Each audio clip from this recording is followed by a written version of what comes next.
ਪੀ ਦੇ ਰੈਡਾਂ ਨੇ ਕ੍ਰੋਸ ਕਰੀ ਆਪਾਂ ਹੁਣ ਮੈਂ ਨਹੀਂ ਲੈਟਾ ਲੂਟਾ ਕ੍ਰੋਸ ਕਰਦਾ ਤਾਂ ਲੈਟਾਂ ਆਈਆਂ ਪਈਆਂ ਦੀਆਂ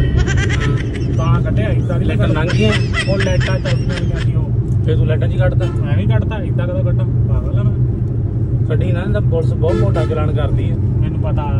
ਮੈਂ ਆਪਾਂ ਕਿੱਥੋਂ ਨਹੀਂ ਜਾਂਦਾ ਮੈਂ ਗੱਡੀ ਇਦਾਂ ਦੀ ਲੈਟਾਂ ਚ ਹੁਣ ਨਵਾਂ ਰੂਲ ਕੱਢਤਾ ਟਾਇਰ ਬਾਹਰ ਦਾ ਚਲਾ ਟਾਇਰ ਨਹੀਂ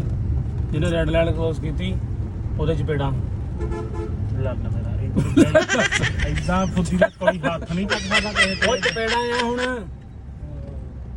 ਕੋਈ ਡੈਮ ਚ ਨਾ ਵੱਜ ਜਾ ਮਾਮਾ ਕੋਈ ਪੁਲਿਸ ਵਾਲਾ ਤੈਨੂੰ ਲੱਗਦਾ ਹੀ ਨਹੀਂ ਤੈਨੂੰ ਦੱਸਿਆ ਨਹੀਂ ਤੈਨੂੰ ਕੋਈ ਅਧਿਕਾਰ ਨਹੀਂ ਹੈ ਕਿਸੇ ਦੇ ਚਪੇੜ ਹੁਣ ਨਹੀਂ ਹੈ ਭਾਜੀ ਹੁਣ ਤਾਂ ਜਿੱਦਾਂ ਤੂੰ ਰੈਡ ਲਾਈਟ ਕ੍ਰੋਸ ਕੀਤੀ ਲਾਲ ਬੱਤੀ ਜਿੱਦਾਂ ਜੰਪ ਕਰੇਗਾ ਤੈਨੂੰ ਰੋਕ ਕੇ ਤੇਰੇ ਚਪੇੜਾਂ ਇਧਰਲੇ ਪਾਸੇ ਕਰ ਲਾਂਦਾ ਤੂੰ ਵੀ ਭੈਣ ਜੋ ਉਹਦੇ ਮਗਰ ਲਾਈ ਆ ਨਾ ਉਹ ਨਿਕਲੇ ਨਾ ਤੂੰ ਨਿਕਲੇ ਆਪਾਂ ਪਹਿਲਾਂ ਨਿਕਲ ਜਾਣਾ ਮੈਂ ਵੀ ਨਿਕਲ